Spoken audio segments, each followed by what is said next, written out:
Rain lashed against the windows as Emily and Ryan pulled up to the old guest house. It stood isolated, shrouded in mist, its towering frame weathered by decades of storms.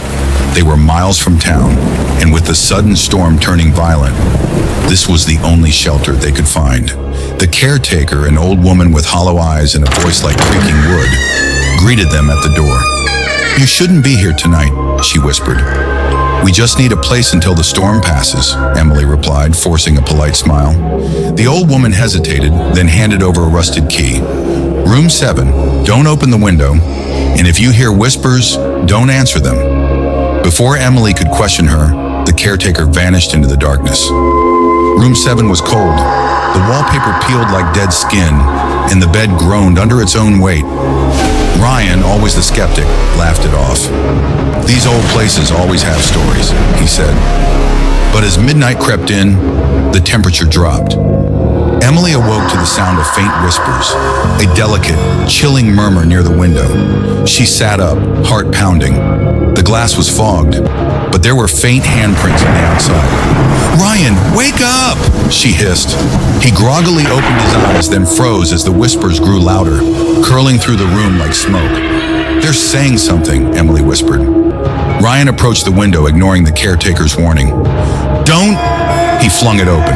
A gust of icy wind surged in, carrying with it a flood of voices, angry, desperate, whispering over each other.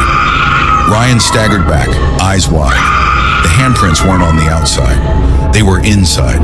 Suddenly, the door slammed shut. Shadows slithered across the walls, and the whispers turned into harsh, guttural screams.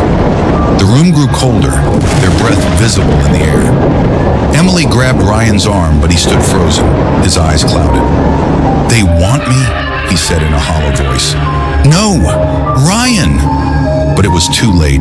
Invisible hands dragged him into the darkness, his scream cutting through the air before everything went silent. Emily, trembling, backed against the wall. The whispers returned, this time soft and mocking. He opened the window. "Now he's part of us." She ran, bursting through the door and down the endless hallway. But no matter where she turned, she kept ending up at room 7. Finally, she collapsed, tears streaming down her face.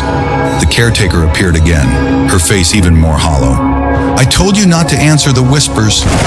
Help me, please," Emily begged. The old woman shook her head. "The guest house doesn't let anyone leave. Not really." Emily turned back toward room 7, only to see her own reflection in the window, staring back at her from inside. She never left. No one ever does. And if you find yourself near the old guest house on a rainy night, listen closely. You might hear Emily's whisper, "Don't open the window."